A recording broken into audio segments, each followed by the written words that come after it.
नमस्कार साथियों, apical agree academy से मैं मनोहर धाकड़ आपका स्वागत करता हूं। साथियों, आज हम पढ़ने वाले हैं जनरल एग्रीकल्चर के अंदर रैपिड रिवीजन का थर्ड लेक्चर और इसके अंदर हम 101 से 150 जो क्वेश्चन है उनको डिस्कस करने वाले हैं। और अभी शुरू के जो हमारे क्वेश्चन है ये बेसिक क्वेश्चन ज़्यादा है इसके अंदर, और धीरे धीरे मैं एडवांस लेवल जो है वो बढ़ाता जाऊँगा और आपको अच्छे अच्छे क्वेश्चन भी यहाँ पर मिलने वाले हैं। साथियों, आपका जो रिस्पॉन्स है वो काफ़ी अच्छा है और मुझे आप लोगों के जो मैसेज आ रहे हैं उससे पता चल रहा है कि आप लोग की तैयारी भी काफ़ी अच्छी चल रही है। तो आइए साथियों, हम आज डिस्कस करने वाले हैं अगले क्वेश्चन के बारे में। साथियों, आज का हमारा पहला क्वेश्चन है सिल्वीकल्चर का संबंध है। यह सिल्वीकल्चर इज रिलेटेड विथ, और इसका आंसर है वानिकी या फॉरेस्ट से, और उसमें भी खास करके इमारती वृक्षों के लिए होता है या टिम्बर की हम बात करेंगे। उसके बाद अगला क्वेश्चन है ताइवान किसकी किस्म है, या Taiwan is the variety of, और ताइवान जो है ये पपाया या पपीता की किस्म है साथियों। और अगला क्वेश्चन है हरी खाद की सर्वोत्तम फसल या best crop for the green manuring. और हरी खाद के लिए जनरली दो फसलें बहुत ही महत्वपूर्ण मानी जाती है, एक है सनई जिसको हम लोग सन हेम्प कहते हैं, और एक है ढेंचा। और आपको ध्यान रखना साथियों कि सनई और ढेंचा, इन दोनों में सनई सबसे बेस्ट, सबसे अच्छी फसल मानी जाती है। अगला क्वेश्चन है फास्फोरसधारी उर्वरकों का भुरकाव कब किया जाता है, या suitable time of the use of the phosphatic fertilizer. और फास्फोरसधारी उर्वरक बुवाई के पहले या बिफोर दी सोइंग इस्तेमाल में लाए जाते हैं, क्योंकि फास्फोरस जो होता है वो इमोबाइल प्रकृति का तत्व है या अगतिशील तत्व होता है, इसलिए इसको हमेशा जड़ों के नज़दीक दिया जाता है, तो इसको बुवाई के पहले इस्तेमाल में लाया जाता है। और अगला क्वेश्चन है अमोनियम सल्फेट में नाइट्रोजन का प्रतिशत या nitrogen percentage in ammonium sulphate. और अमोनियम सल्फेट के अंदर नाइट्रोजन 20 से 21% पाई जाती है। और साथियों को ध्यान रखना है कि अमोनियम सल्फेट का जो इस्तेमाल है ये धान के अंदर किया जाता है, क्योंकि धान का पौधा नाइट्रोजन को अमोनिया के रूप में लेता है, और अमोनियम सल्फेट में चूंकि सल्फर भी होता है इसलिए इसका इस्तेमाल ऑयल सीड या तिलहनी फसलों के अंदर भी किया जाता है। साथियों, अगला क्वेश्चन है गेहूं की कुल क्रांतिक अवस्थाएं कितनी होती है, या total number of the critical stage in wheat for irrigation. और साथियों, गेहूं की कुल क्रांतिक अवस्थाएं 6 होती है, जिसके अंदर सबसे महत्वपूर्ण स्टेज CRI या क्राउन रूट इनिशियल स्टेज हम कहते हैं। तो कुल सिंचाई के लिए 6 क्रांतिक अवस्थाएं गेहूं के अंदर होती है। अगला क्वेश्चन है 1 घन मीटर जल बराबर कितना होता है, या 1 cubic metre water is equal to.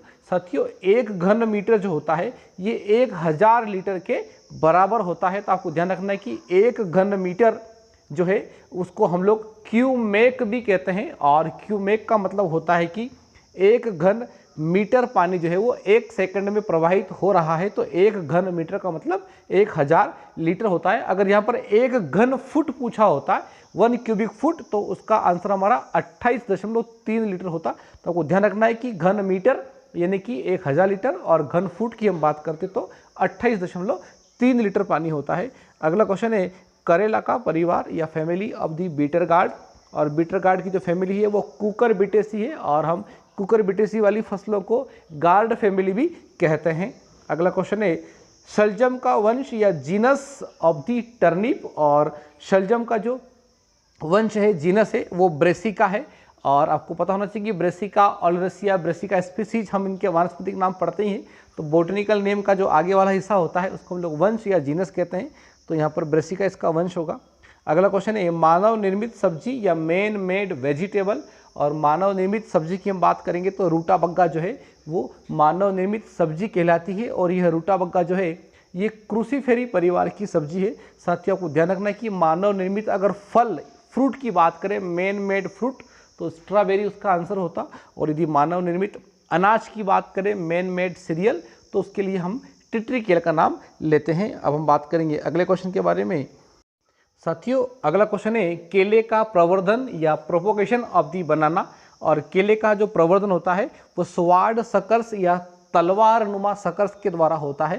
Sword suckers या तलवार नुमा सकर्स को हम लोग नेरोलीफ या संकरी पत्ती वाला सकर्स भी कहते हैं।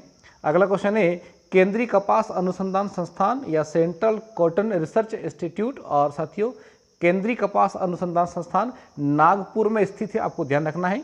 अगला क्वेश्चन है कृषि से संबंधित क्रांति या revolution with revolution for agriculture, और यहाँ पर कृषि की क्रांति को हम लोग हरित क्रांति या ग्रीन रिवोल्यूशन कहते हैं। और हरित क्रांति जिसके जनक की हम बात करें तो भारत के अंदर डॉक्टर एम.एस. स्वामीनाथन और विश्व में डॉक्टर N.E. बोरलॉग हैं। और हरित क्रांति जो शब्द है, टर्म है, ये विलियम गॉर्ड ने दिया था।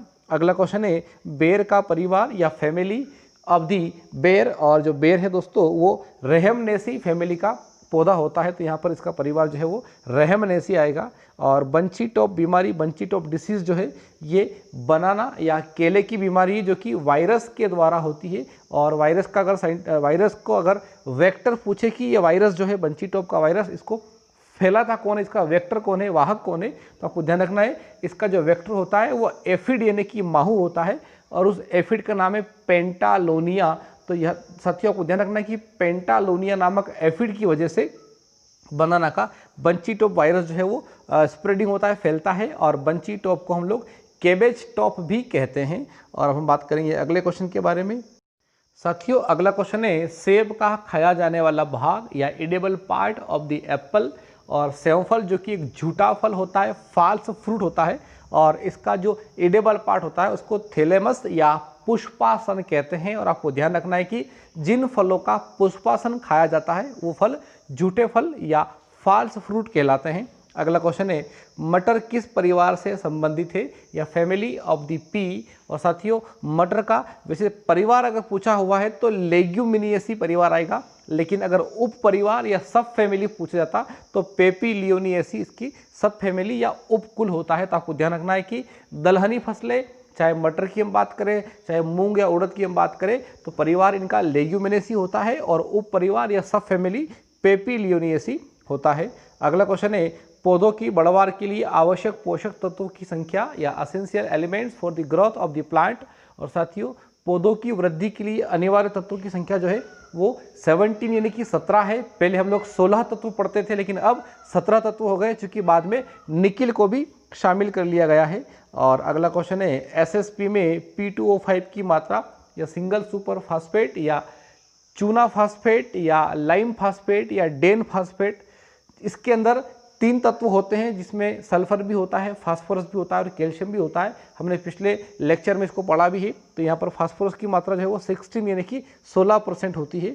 अगला क्वेश्चन है हमारा देशी हल के द्वारा काटे गए कूड़ की गहराई कितनी होती है या depth of the furrow made by endogenous plough. और देशी हल जो होता है वो 10 × 10 सेंटीमीटर के आकार में जो है वो कूड़ को काटता है। तो यहाँ पर डेप्थ गहराई पूछी है तो 10 सेंटीमीटर आएगा। यदि यहाँ पर विड्थ यानी कि चौड़ाई भी अगर पूछी होती तो वो भी 10 सेंटीमीटर आती। साथियों अब हम बात करेंगे अगले क्वेश्चन के बारे में।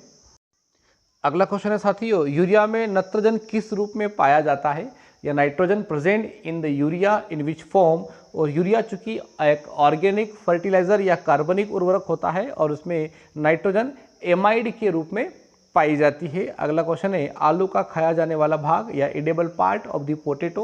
और साथियों आलू जो होता है एक ये मॉडिफाइड स्टेम या रूपांतरित तना होता है जिसको हम लोग अंडरग्राउंड स्टेम कहते हैं, भूमिगत तना कहते हैं। और आलू के भूमिगत तने को अंडरग्राउंड स्टेम को हम लोग ट्यूबर या कंद कहते हैं, जो कि एक स्टेम यानी कि तना होता है। और अगला क्वेश्चन है राष्ट्रीय वन अनुसंधान संस्थान या नेशनल फॉरेस्ट रिसर्च इंस्टीट्यूट, और यह देहरादून के अंदर स्थित है। और अगला क्वेश्चन है हमारा पछेती गेहूं की बीज दर या seed rate of the wheat for late sowing. और साथियों गेहूं की सामान्यतः जो बीज दर होती है, जनरली जो सीड रेट होती है टाइमली सोइंग या समय पर अगर हम बुवाई करते हैं तो 100 किलोग्राम प्रति हेक्टेयर होती है। लेकिन जब हम डिले हो जाते हैं, बुवाई में अगर देरी हो जाती है तो 25% सीड रेट को बढ़ा देना चाहिए। तो 25% अगर बीज दर हम बढ़ाते हैं तो देरी से बोने के लिए या पिछली जो फसल होती है गेहूं की उसके लिए 125 किलोग्राम बीज दर उसकी लगती है। और अगला क्वेश्चन है अपर्णा किसकी किस्म है। Aparna is the variety of P यानी कि मटर, और जिसका इसके नाम से स्पष्ट है अपर्णा ये एक लीफलेस या पत्ती रहित किस्म है। और आपकी एग्जाम में क्वेश्चन पूछा हुआ है कि मटर की पत्ती रहित किस्म का नाम क्या है या लीफ लेस वैरायटी कौन सी है। तो आपको ध्यान रखना है कि जो अपर्णा है ये पी यानी कि मटर के अंदर लीफ लेस वैरायटी होती है। अब हम अगले क्वेश्चन की बात करेंगे साथियों। अगला क्वेश्चन है अमोनियम सल्फेट में सल्फर की मात्रा कितनी होती है। सल्फर को हम लोग गंधक भी कहते हैं और सल्फर का परसेंटेज पूछा हुआ है अमोनियम सल्फेट के अंदर जो कि 24% होता है। और साथियों अमोनियम चूंकि धान के अंदर भी इस्तेमाल में लाया जाता है और ऑयल सीड यानी कि तिलहनी फसलों के अंदर भी इस्तेमाल में लाया जाता है। अगला क्वेश्चन है बरसीम के खेत में पाया जाने वाला खरपतवार या weed found in the clover crop, या बरसीम को हम लोग इजिप्शियन क्लोवर भी कहते हैं, इसको मिस्र का चारा भी कहा जाता है। और बरसीम की फसल के लिए जो खरपतवार होता है वो कांसनी होता है। और साथियों कांसनी के अलावा भी यदि बरसीम का खरपतवार पूछा जाए तो आपको कांसनी और उसके बाद में कसकुटा या अमरबेल का नाम याद रखना है। अगला क्वेश्चन है डीएपी में नाइट्रोजन का परसेंटेज, और डीएपी में नाइट्रोजन 18% यानी कि 18% होती है। और अगला क्वेश्चन है कि जो देसी हल होता है वो कौन से आकार का कूड़ काटता है, या shape of the furrow made by endogenous plough. और जो देसी हल होता है जिसका कूड़ 10 × 10 सेंटीमीटर का या 10 × 10 सेंटीमीटर का फरो होता है वो वी शेप का फरो ओपन करता है। और अगला क्वेश्चन है साथियों 1 हेक्टेयर में टमाटर की रोपाई के लिए बीज दर या seed rate of the tomato for 1 hectare area. और साथियों यहाँ पर अगर टमाटर की जनरल यानी कि सामान्य बीज दर देखी जाए तो 400 से 500 ग्राम होती है पर हेक्टेयर, लेकिन अगर हाइब्रिड यानी संकर की हम बात करते तो संकर की बीज दर यहाँ पर 200 से 250 ग्राम ही होती है। ध्यान रखना साथियों, संकर टमाटर की बीज दर 200 से 250 ग्राम प्रति हेक्टेयर होती है, लेकिन अगर जनरली सामान्य या लोकल वैरायटी की हम बात करेंगे तो 400 से 500 ग्राम प्रति हेक्टेयर सीड रेट आवश्यक होती है। अगला क्वेश्चन होगा हमारा ब्लैक हार्ट किस सब्जी का दैहिक विकार है, या black heart is a physiological disorder of the which vegetable. और साथियों ब्लैक हार्ट आलू की एक समस्या है, और आलू के अंदर भी गोडाउन के अंदर ड्यूरिंग दी स्टोरेज हम बात करें तो पुअर वेंटिलेशन या ऑक्सीजन की कमी से ब्लैक हार्ट समस्या होती है। और आलू की ब्लैक हार्ट को हम लोग कृष्ण केंद्र भी कहते हैं जो ऑक्सीजन की कमी से होता है। अगला क्वेश्चन है पूसा केसर एक प्रजाति है, या पूसा केसर इज ए वैरायटी ऑफ, तो ये गाजर या कैरेट की वैरायटी साथियों। और अगला क्वेश्चन है हमारा बैंगन का छोटी पत्ती रोग या लघु पर्ण रोग या little leaf of the brinjal. और ब्रिंजल का जो लिटिल लीफ लघु पर्ण बीमारी है ये माइकोप्लाज्मा या MLO के द्वारा होने वाली बीमारी है साथियों। अगला क्वेश्चन है हमारा वाटर कॉर एक दैहिक विकार है, या water core is a physiological disorder of the apple यानी कि सेमफल के अंदर पाई जाने वाली व्याधि होती है जिसको वाटर कोर कहा जाता है। और अगला हमारा क्वेश्चन है साथियों शकरकंद का परिवार, ये the family of the sweet potato. और स्वीट पोटैटो या शकरकंद का जो परिवार है ये कॉन्वोल्वुलेसी फैमिली में आता है। और शकरकंद जो कि एक रूपांतरित जड़ या मॉडिफाइड रूट होता है और ये स्टार्च का बहुत अच्छा स्रोत होता है। साथियों अगला क्वेश्चन है IARI की स्थापना कब हुई थी, या establishment year of the IARI। यहाँ पर IARI जिसको हम लोग इंडियन एग्रीकल्चर रिसर्च इंस्टीट्यूट या भारतीय कृषि अनुसंधान संस्थान कहते हैं, और इसकी स्थापना 1905 में या 1905 में हुई थी। अगला क्वेश्चन है साथियों भारतीय दलहन शोध संस्थान यानी कि इंडियन पल्सेस रिसर्च इंस्टीट्यूट कहाँ पर स्थित है, और दालों का अनुसंधान संस्थान भारत के अंदर कानपुर में होता है। अगला क्वेश्चन है साथियों धान का खड़िया रोग, और खड़िया जो रोग होता है इसको हम लोग खेरा भी कहते हैं और इसी को आयरन रस्ट भी कहा जाता है। और धान के अंदर खेरा या खड़िया जो रोग होता है ये जिंक की कमी से होता है। अगला क्वेश्चन है साथियों शक्कर का कटोरा भारत के कौन से राज्य को कहा जाता है, या which state of the India is known as sugar bowl. और यूपी यानी उत्तर प्रदेश को हम शक्कर का कटोरा कहते हैं क्योंकि उत्तर प्रदेश के अंदर गन्ने का उत्पादन सबसे ज़्यादा होता है, तो यहाँ पर उत्तर प्रदेश को शक्कर का कटोरा कहा जाता है। अगला क्वेश्चन है 1 हेक्टेयर में कितने वर्ग मीटर होते हैं, या 1 hectare is equal to how many square metre. साथियों 1 हेक्टेयर में 1000 वर्ग मीटर होते हैं, ये आपको ध्यान रखना है। तो 1 हेक्टेयर में अगर वर्ग मीटर की बात करेंगे तो 10,000 आएगा। अगला क्वेश्चन है हमारा भारत की जनसंख्या का कितना हिस्सा कृषि पर निर्भर है, और यहाँ पर इंडियन पॉपुलेशन जो कि डिपेंड है एग्रीकल्चर के ऊपर उसका राउंड फिगर में देखा जाए तो 70% है, लेकिन डायरेक्टली बात करें प्रत्यक्ष रूप से अगर देखें तो 60% हमारा आंसर आएगा। लेकिन डायरेक्टली और इनडायरेक्टली यानी कि प्रत्यक्ष और अप्रत्यक्ष दोनों की हम बात करेंगे तो 70% जो पॉपुलेशन है इंडिया की वो एग्रीकल्चर के ऊपर बेस्ड है। और हमारा अगला क्वेश्चन है पीली क्रांति का संबंध है या येलो रिवॉल्यूशन, और पीली क्रांति जो है साथियों वो ऑयल सीड या तिलहनी फसलों से संबंधित होती है। अब हम बात करेंगे अगले क्वेश्चन के बारे में। साथियों अगला क्वेश्चन है, गंदी बग कीट कौन सी फसल से संबंधित है, या गंदी bug insect is found in, और गंदी बग जो होता है ये जिसको लेप्टोकोराइजा वेरिकार्निस भी हम कहते हैं, और ये पेडी यानी कि धान का कीट है, और ये दूधिया अवस्था या मिल्किंग स्टेज के ऊपर अटैक करता है, आपको ध्यान रखना साथियों। अगला क्वेश्चन है, केंचुए की खाद को क्या कहते हैं, या compost of the earthworm is known as, तो केचुआ की खाद को वर्मी कंपोस्ट हम कहते हैं, और केचुआ पालन को वर्मी कल्चर कहा जाता है। अगला क्वेश्चन है साथियों, मटर की बीज दर या seed rate of the P, और यहाँ पर मटर की जो बीज दर है वो 75 से 100 किलोग्राम प्रति हेक्टेयर पर हेक्टेयर है, और 75 और 100 इन दोनों के बीच में गैप बहुत ज़्यादा है। तो यदि आप एक डाटा याद करना चाहें तो 75 to 80 हम कह सकते हैं कि मटर की बीज दर 75 से 80 किलोग्राम प्रति हेक्टेयर लगती है। और अगला क्वेश्चन है साथियों, दोमट भूमि में बालू का प्रतिशत या percentage of the sand in loamy soil, और दोमट मिट्टी में बालू जो है या सैंड जो है वो 60 से 65% पाई जाती है। और अगला क्वेश्चन है, FAO या फूड एंड एग्रीकल्चर ऑर्गेनाइजेशन जो है इसका मुख्यालय कहाँ पर है, तो इसका हेडक्वार्टर जो है वो रोम इटली के अंदर है साथियों। इस प्रकार से ये हमारे आज के 50 क्वेश्चन थे, और मैं उम्मीद करता हूँ कि ये आपको समझ में आए होंगे। और साथियों आप बिल्कुल भी चिंता मत करिए, मैंने जो 1000 क्वेश्चन के बारे में जो प्रॉमिस किया है उसमें से शुरू के कुछ लेक्चर जो है वो बेसिक क्वेश्चन जो है वो उनको मैंने शामिल किए हैं, और उसके बाद फिर मैं जैसे जैसे लेवल बढ़ाता जाऊँगा, एडवांस लेवल में हम जाएंगे, आपको नए नए क्वेश्चन और भी अच्छे से मिलेंगे।